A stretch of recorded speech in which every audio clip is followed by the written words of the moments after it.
Bem, meus amados, estamos começando mais um Maranata em Foco e hoje nós vamos estar conversando aqui com o biólogo Diego Victor, formado pela Faculdade dos Guararapes, e a gente vai estar falando sobre este grande dano ambiental aqui no nosso estado de Pernambuco e no Nordeste como num todo. Diego, tudo bom, querido? Tudo bom, é um prazer estar aqui, André. Olha, vamos falar aí desse assunto tão importante, né? Um assunto que tem mexido, na verdade, com todo o nosso Nordeste, como no todo, Pernambuco, Nordeste e Brasil, e tem sido até noticiado internacionalmente esse derramamento de óleo que, na verdade, começou aí, se não me falha a memória, no início de setembro, e hoje já são mais de quase 250 localidades, né, que já foram atingidas pelos óleos, e os 9 estados, né, infelizmente, do Nordeste foram atingidos. E o dano ambiental é incalculável, né, com relação a tudo isso, e eu queria começar falando dessa questão do dano ambiental para o nosso estado e para as praias nordestinas. É um prazer, primeiramente, estar aqui. Gostaria de agradecer. André, é um dano incalculável no momento, tá? Não tem como se medir nesse momento. Claro, obviamente, tem uma gravidade muito grande, mas isso vai tomar uma proporção bem maior, né? Como já foi dito em outros momentos, a questão não é só a questão ambiental, é a questão toda ambiental e social. E as consequências que isso vai trazer, né? As consequências são catastróficas, né? Vamos colocar aí pelo menos 10 anos sem você consumir nada que venha das regiões, né? Das regiões onde for afetada, né? Sem contar a quantidade de óleo que ainda está preso nos arrecifes, né? Esse domingo que passou, eu fui na praia de Itapuama, né? Colaborar mais uma vez com a retirada do óleo, né? E já tinha bem menos voluntários. E agora eu trabalho bem minucioso, né? Porque enquanto a gente estava pegando aquelas manchas grandes e retirando, né? Uma mancha grande e pesada, a gente tirava. Agora, qual é o papel da gente? Tirar partículas minúsculas, que muitas vezes até na peneira ela passa. Então a gente, em cima da peneira, a gente tem que estar colocando uma tela bem fina para poder segurar essas partículas. Isso é o que a gente está fazendo no momento. E olha que é no grosso, vai botando a pá com areia, a areia cai e o que ficou é petróleo.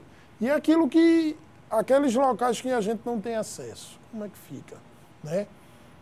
Então é bastante preocupante, sim. Eu não recomendo que as pessoas tomem banho de mar nas áreas afetadas e nas áreas próximas, né? Muita gente chega para mim e diz: Diego, chegou óleo aqui em Jaboatão, em Barra de Jangada, mas não chegou óleo em Boa Viagem. Mas chegou óleo no Janga, então Boa Viagem está livre, eu posso tomar banho. Não, a água é uma só, o mar é um só. Algumas partículas chegaram sim aqui na Praia de Piedade, em frente ao Hospital da Aeronáutica, né? Então não chegou em grande quantidade, mas esse óleo a gente ainda não sabe a proporção, né? A gente não sabe se o vazamento acabou, se tem alguma mancha de petróleo grande ainda para vir. Então, assim, é uma incógnita. E só lhe interrompendo um pouquinho, Diego, assim, e se torna uma incógnita maior ainda, porque não se sabe ainda a origem. E o intuito aqui nosso não é nem culpar nem A, nem B, nem C, não. Né? É a gente falar da gravidade, que eu posso caracterizar esse como, acho que o maior dano da história, o maior dano ambiental da história do Brasil. Né? Um dano que, como a gente está falando aqui só na esfera ambiental, na esfera das praias, dos corais, dos mangues, que foram afetados, alguns mangues em alguns municípios, mas a gente tem aí também a questão da rede hoteleira, né? Nós tivemos já uma redução de mais de 5% já com relação ao ano passado de assentos de leito nos hotéis. Então, fora isso, a gente tem também a questão É uma proporção do desemprego, porque tudo. você tem os pescadores que vivem da pesca Vai ali. afetar a segurança, porque aquele cara que ele foi desprovido de tudo na sociedade, na sua vida, né, e que ele vivia exclusivamente daquilo que ele conseguia tirar do mar, tanto para vender como para consumo próprio, esse cara não tem mais nada. Então, o que é que esse cara vai fazer agora da vida? Se ele tem um filho para dar de comer, tem uma esposa, tem uma família. Então, assim, vai afetar, sim, a rede hoteleira. O desemprego vai ser muito grande, né? Porque se a gente pensar isso como uma cadeia, né, tem um cara que é o pescador, né, tem a empresa que fornece, que compra aquele pescado, tem a empresa que fornece o gelo para que seja armazenado aquele pescado. Então, tudo isso, ó, se a primeira linha cai, todas as outras vão consecutivamente. Vão ser afetadas, né, consecutivamente. A gente vai entrar agora na questão de alguns conselhos, né? A gente tem visto aqui em Pernambuco, né? Pernambuco tem se destacado pela questão do voluntariado. Muitos voluntários, né, têm se colocado à disposição aí dos municípios, do estado, para poder ajudar, né? Já que os governos, infelizmente, talvez não tenham, não sei se não tenham preparo, né? Não sei qual a causa de não terem agido com antecedência desde que as primeiras manchas apareceram, mas enfim, eu queria focar um pouquinho nessa questão dos voluntários que têm se colocado à disposição. Pode chegar lá e ajudar de todo jeito, tirar o óleo com a mão? Não, o voluntário ele precisa entender que, eu costumo exemplificar que não adianta uma casa estar pegando fogo, você simplesmente emburacar dentro da casa para tirar quem está dentro. Porque aí, dependendo de como você esteja, você vai morrer queimado também, vai ser mais uma vítima, né? Então, o voluntário, ele tem que, primeiramente, procurar um corpo técnico. Se ele chegou lá no local, né, e tem ONGs ambientais que estão dando esse suporte, então você chega, ó, pessoal, de que forma eu posso ajudar? Você vai ser orientado, porque o petróleo, ele libera diversas substâncias que vai fazer mal, não só aos organismos aquáticos, como a gente também. Então, a gente tem que estar precavido com bota, né? Porque a gente está pisando ali na areia da praia, tá pisando no petróleo. A gente tem que trabalhar com luvas, né? Luvas grossas, para que a gente não tenha contato direto, né? E a máscara também é bastante importante. E nesse momento que a gente está trabalhando com fragmentos, principalmente com a peneira, peneirando todo esse óleo, é muito importante o óculos, né? Aquele óculos de construção, porque muitas vezes a gente jogando ali aquelas partículas, bate um vento, joga areia no nosso rosto. Então, não é só a questão da areia cair no olho e você se sentir mal. É a partícula do petróleo que também pode atingir seu olho, né? Então, isso é bastante importante. Diego, a gente não sabe ainda de onde veio esse óleo, né? O governo federal, os governos estaduais dos 9 estados de Pernambuco continuam, aí eu acho que na busca da origem. A gente poderia dizer que a gente está no fim, já está acabando? Não tem como a gente afirmar? Infelizmente, André, as questões ambientais no nosso país, elas ainda são tratadas como uma coisa irrelevante, uma coisa que não tem muito significado. Sendo que as pessoas, principalmente os governantes, eles precisam entender que tudo está ligado ao meio ambiente. Quando eu digo tudo, como biólogo, eu digo tudo. A roupa que você veste, o carro que você dirige, o combustível fóssil que alimenta o seu carro, né, a água que você toma, tudo está ligado, tudo. Então, as questões ambientais, elas precisam ser priorizadas no nosso país, né? Então, assim, houve o nosso governo federal, ele meio que deixou de lado, não considerou, né? Como teve o problema da Amazônia também, e o governo federal só veio agir depois que a coisa tomou uma proporção maior, né? Talvez se o governo federal tivesse, no começo, dado a atenção devida, talvez a gente tivesse já até descoberto da onde veio esse petróleo. É aquilo que eu falei, né? Começou em setembro, né? Já era para ter, e fazem, se não me falha a memória, acho que uns 10... faz 12 meses, mas fazem uns 10 a 15 dias que eles assinaram um plano, né, de ação nacional para poder ajudar. Isso.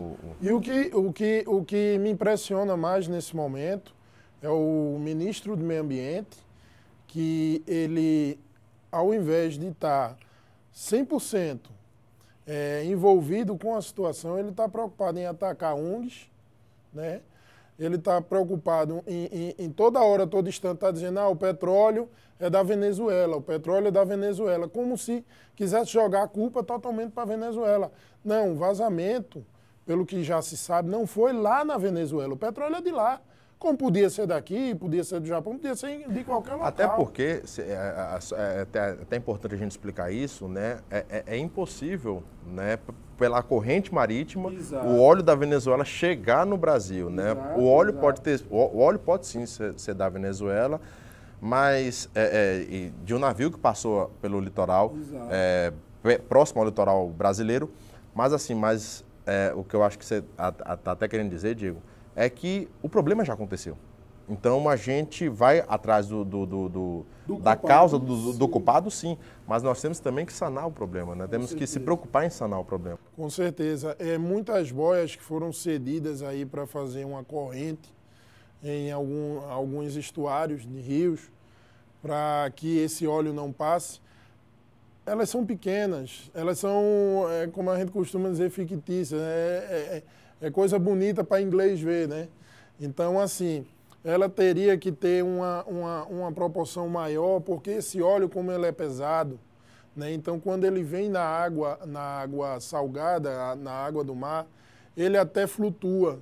Mas quando ele chega numa parte que junta com a água do rio, né, que essa água não é mais salgada, então ele afunda. Então, os nossos rios aí, tem vários rios comprometidos, que esse óleo está passando por baixo da boia e está estourando tudo lá. E isso daí é preocupante porque aí tem gente que chega para mim e diz, Diego, eu não posso comer o peixe do mar, mas eu posso comer o peixe do rio. Você sabe de onde é que esse peixe veio? De qual rio veio? Se está comprometido ou não? Então você vê que é uma situação tão catastrófica, tão assustadora, né? preocupante. Eu tenho até perdido aí algumas noites de sono pensando nisso. Aonde que essa proporção pode chegar? Que eu não consigo ver, né? Um meio, um fim, uma estabilidade. Não, eu não consigo ver. O que a gente espera e que a gente torce, né? A gente já está chegando ao final aqui do nosso programa, o que a gente espera, que a gente torce, Diego, é para que haja um engajamento, né, de todos os governos, né, em prol aí dessa questão que como a gente falou aqui no início do nosso programa, é uma questão que afeta todas as áreas. Então há de se preocupar e há também de ter uma atenção maior. Então o que a gente espera é que isso seja resolvido, equacionado de forma até mais rápida, né? De forma mais rápida, e é o que a gente torce, que a gente espera. Mas eu queria que você deixasse aí algumas recomendações. O banhista, ele pode tomar banho numa área onde o óleo foi atingido ou... Não, é melhor ele evitar, né? Por uma questão da pele, né? Muitas vezes, quando a gente entra na água, a nossa boca, né? A gente mergulha, tem contato, então, por mais que a gente não tenha ingestão daquela água, né? Mas fica alguma partícula que aí a gente pode, principalmente criança, né? Criança, ela é mais sensível do que os adultos. Então, assim, a recomendação é que não... Vamos torcer para que isso não aconteça, porque senão acaba com o nosso turismo, né? Mas, Diego, querido, muito obrigado, né, pela sua participação aqui no Maranata em Foco, né, muito esclarecedor, um assunto também muito importante e precisava ser esclarecido e falado para os nossos queridos telespectadores. Então, obrigado, que Deus aí continue te abençoando, em nome de Jesus, tá bom? Amados, chegamos ao final aqui de mais um Maranata em Foco. E você que está nos assistindo aí, ou que nos assistiu, deixe o seu likezinho lá, compartilhe e se inscreva no nosso canal. Um abraço muito carinhoso e que Deus abençoe vocês.